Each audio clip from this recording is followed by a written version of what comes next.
entitled Karen Demands a VIP Table at My Restaurant, claiming to be a close friend of the owner. So, I decided to play along, but what she didn't know was that I am the owner. And now, she's having a meltdown over her $10,000 bill. Karen storms into the restaurant, screaming that she knows the owner and that we must give her and her group of pals the VIP table reserved for celebrities. The trouble is, I own the restaurant and have no idea who this lady is. But I decided to play along and see what happened. During the dinner, one of the girls asked me whether I thought my life was meaningless because I worked as a waiter. That's when I realized all bets were out.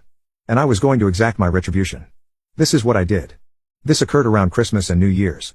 My grandparents emigrated to Canada from Italy in the 1970s and established a restaurant. When they died, my parents took over the restaurant, which they grew and enlarged throughout the decades.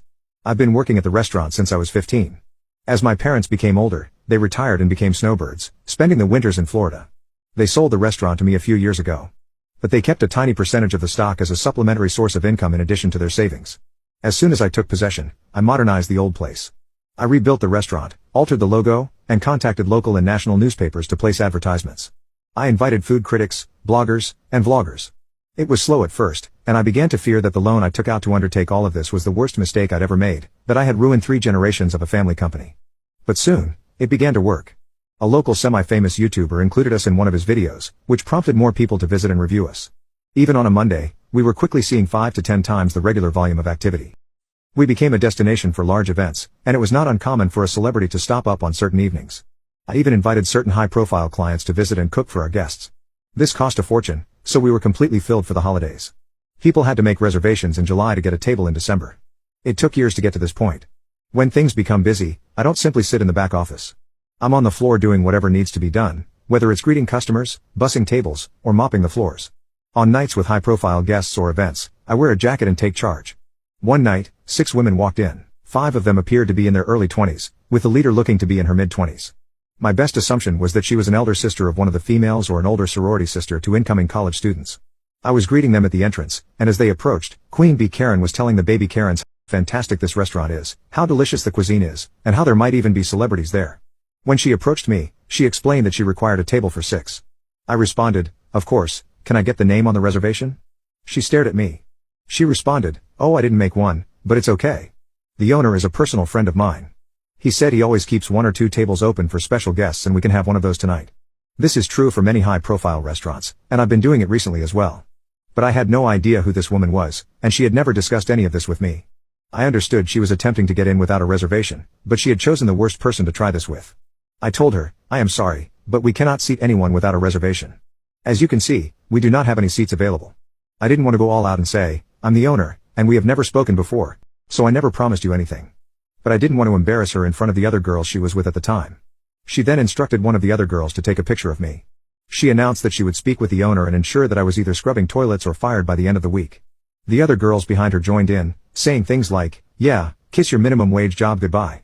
I wasn't sure if they were in on it with her or if they truly believed she knew the owner. Queen Bee Karen then said, "Look, you can either give us a table or I can make your life very difficult. This is not worth losing your job." She kept pointing, trying to belittle me, and then saying things like, "Obviously you aren't anyone here, because if you were, you would know who I am and never try to tell me anything other than yes or of course." She was constantly attempting to put me down and take that table. At this time, it had been a hard day for me, and from my perspective, I had 3 options. Number 1, I could inform her that I am the owner and call her out on all of this. Number 2, I could simply hand her the table and let things go. Or, third, I could teach Queen Bee Karen and her minions a lesson. I selected option 3. I smiled at her and said, "Of course ma'am, please follow me." I handed her one of the 3 tables we leave free in case a celebrity walks in, which occurs occasionally. I told her, "I apologize for everything and you're right, it would be simpler just to give you the table." I also assured her that the first 3 rounds of drinks would be free. I seated them down and personally served them. As they sat I told them, "We need one of your credit cards and IDs just to keep on file, and we'll return them to you before you leave." Queen Karen handed me her card and informed the baby Karen minions, "Tonight is on me." I took their orders, gave them their free beverages, and informed them that due to how busy we were tonight, the meal may be delayed. Females only worried about the free drinks. They ordered 3 rounds and still hadn't received any food. They eventually called and asked me to check on it, all while giving me the worst attitude since they arrived. I told them I will look into it, but also asked if they wanted additional drinks. They ordered 2 more rounds. They were sloshed by the time the appetizers arrived, having done nothing but drink on an empty stomach for the majority of the night and just eating salads. As more food arrived, more beverages were ordered.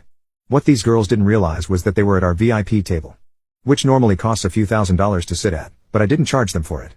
Except for the first 3 rounds, I charged them for all of the extremely costly cocktails they had throughout the evening. Furthermore, the table they were sitting at, as previously stated, was VIP, thus the menus were different. Prices are not displayed on these menus. This is a restaurant industry trade secret. They also offered higher-end menu items such as white truffle, black caviar meals, and specially imported West Coast oysters, among others. At one point during the night, I honestly began to question what I was doing. I worried I was going too far with these poor girls, they might not know any better. But certain things encouraged me throughout the night, such as when one of the baby Karens questioned whether I thought my life was pointless because all I ever became was a server.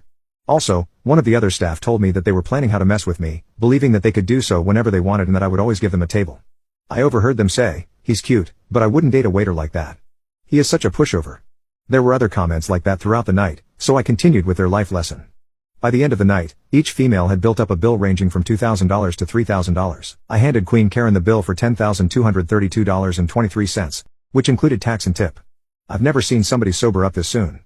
She went from smiling and giggling with her buddies to almost in tears. She immediately summoned me over and asked whether this was a joke. I took the bill, looked it over, and apologized. "I'll get you the correct bill amount."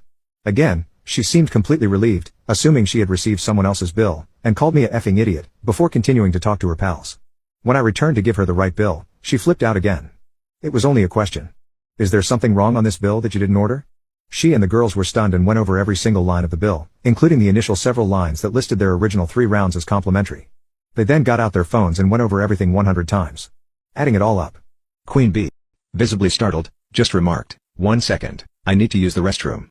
Part of me feared she'd dine and dash and leave the baby Karens with the tab, but I discreetly reminded her that we had her ID and credit card, without making it too obvious. I was concerned that she would run out of money.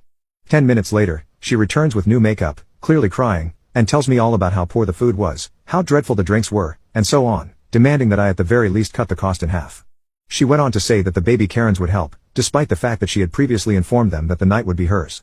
Then, as if a light bulb went off in her head, she brought up her alleged relationship with the owner again, as if it would give me extra motivation to lower the amount in half.